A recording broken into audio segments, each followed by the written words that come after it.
Hola, me llamo Miriam y vengo del proyecto Hizketan. El proyecto Hizketan surge de un trabajo colaborativo entre diferentes entidades, que somos Josenean, Gure Sustraiak y Aspace Navarra.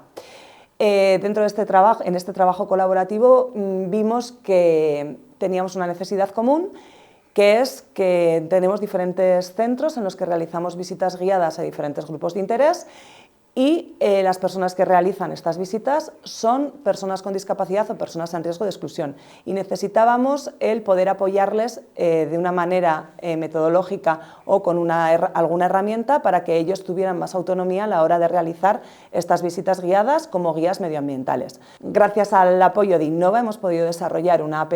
Esta app les va a servir a los propios guías que tienen una característica especial, que son personas con discapacidad o en riesgo de exclusión, como guía para poder realizar las visitas guiadas. En esta app está introducida toda la estructura de la visita, la hemos adaptado a cada centro, pero sí que tenemos muchos puntos comunes de economía circular, de puntos que al final las tres entidades trabajamos y les va a servir de apoyo para poder realizar estas visitas de una manera más óptima. También han recibido formación para poder manejarla, para aprender a manejarla y para poder adquirir habilidades de cara a atención a estos grupos, ¿no?, de visitantes que vienen a nuestros centros.